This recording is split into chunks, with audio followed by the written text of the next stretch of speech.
I've always believed that a person's true nature doesn't show when life is smooth.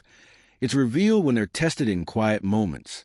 That night, at my best friend's birthday party, I learned more about the people closest to me than I ever wanted to. My name is Daniel. I'm 37 years old and have been married to Emily for 8 years. She's the kind of woman who brightens a room just by being in it. I used to love that about her, until I realized not everyone admired her the same way I did. Some looked at her like she was an invitation. The party was at my longtime friend Jason's house. We'd been tight since college, teammates, groomsmen, brothers, and everything but blood. We'd gone on double dates before either of us had kids, so an invite from him felt like any other get-together. The evening started off perfectly normal. Music playing, laughter spilling from the kitchen, friends getting tipsy and acting like college kids again. Emily looked beautiful in a dark blue dress, and I noticed Jason's eyes follow her the second we arrived. I told myself it was harmless. Old memories, nothing more. He'd always been the outgoing, friendly type. But as the night went on, I started noticing small things I couldn't ignore. He kept drifting closer to her, finding reasons to stand within arm's reach. Every joke, every toast seemed to circle back to Emily whenever she laughed. He leaned in a little too close, his hand lingering on her arm longer than it should have. The first time, I brushed it off. The second, I told myself I was overthinking. But the third, when I saw him whisper something that made her blush and look away, something in my chest tightened. I stepped away, went to the kitchen for another drink, and tried to steady my breathing. Anger is dangerous. It doesn't just scorch the one who caused it. It burns the one who carries it. When I came back, Jason was showing Emily old college photos on his phone. I caught him saying, "You know, Danny used to chase every girl on campus, but none of them were as pretty as you." He said it like a compliment, but it felt more like a challenge. Emily's smile was polite, uneasy. She stepped back, but he didn't take the hint. I watched quietly for a while. Everyone else was laughing, completely oblivious. That's when I realized I had two options: make a scene and become the night's entertainment, or handle it in a way no one would forget. I put my glass down and walked over. Jason looked up, grinning like he'd just been caught doing something harmless. "Hey, man," he said, "we were just talking about the good old days." I smiled.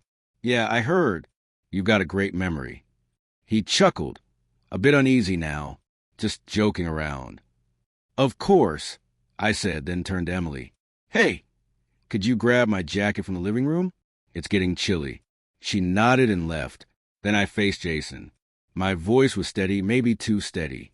"You know," I said, "you're one of the few people I've trusted enough to bring into my home, around my wife, my family. So when I see you flirting with her, I'm not angry. I just feel sorry for you." The grin fell from his face.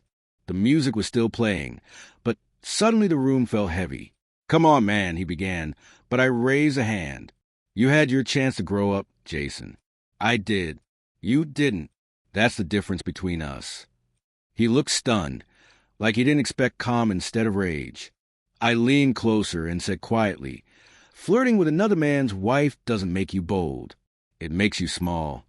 Then I took his glass, set it gently on the counter, and said, "You don't need another drink. You need a mirror." For a moment, he just stood there, speechless. The laughter around us faded. People could tell something had shifted, but no one intervened.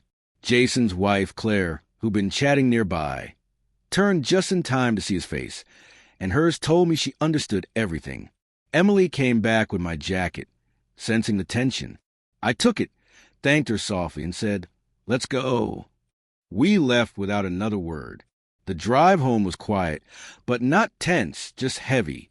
Emily looked out the window and said quietly, "I didn't know what to do back there. I didn't want to make a scene." I nodded.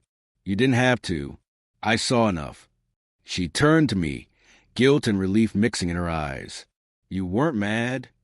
"I was," I admitted, "but anger gives people like him power. Respect takes it away."